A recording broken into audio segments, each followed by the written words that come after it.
Shabbat Shalom.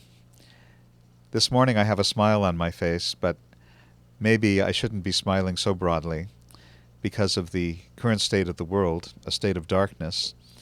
And it's not coincidental, maybe, that the world is experiencing this darkness as the earth and sun go into their period of darkness as well. Darkness of the sun and darkness of the moon. This is that time of year when we want to dispel darkness by lighting the lights of Hanukkah. And so, this darkness of the world, you've all heard the news by now out of Paris when so many people were killed, so many people were wounded by Islamic terrorists. And the question is, what do we do about this? What should our reaction to this be? Well, the world is a very complicated place these days. We want to be compassionate. There are millions of refugees on the move. They are seeking safety from exactly the kind of violence that struck in Paris last weekend. And what do we do about all this? Well, there was one initial reaction that I had that I wanted to share with you, and that is that now that Europe once again has tasted this kind of violence, that as critical as Europe and the rest of the world is of Israel, it now seems that today Israel is Europe and Europe is Israel.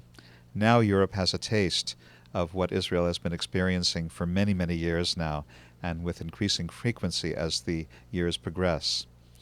But then there's this larger question of what to do with ISIS, what to do with the refugees. My own feeling is that compassion always wins the day, and that the world should be receptive to taking in these refugees from violence, from poverty, from desperation. But I do think that there has to be some kind of screening process.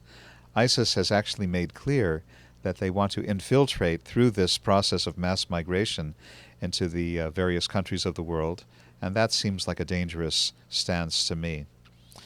But the other thing is what to do about ISIS itself.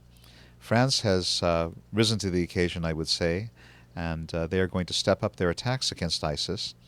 But my question is that really going to improve the situation? It seems to me that this particular kind of conflict is not merely military, it's not merely political, but there are religious and spiritual overtones. And so I think that because the nature of this problem is more than just political and military, that perhaps religious leaders have to be brought into the process, religious leaders on all sides of the equation, meaning Christians, meaning Muslims, meaning Jews. I think that it is high time that we began to have a serious religious discussion about what these religions hold in common and what needs to be promoted in the education of our children, rather than hatred, rather than fear, rather than training in terrorist tactics, which we've seen extensively in the Palestinian Authority and in Hamas. What to do about this? Maybe if we inject the factor of religion, rather than hiding from it, refusing to mention about it, maybe our chances of dealing with the issue will be greatly enhanced. I'm going to give a sermon about this this Shabbat in all likelihood.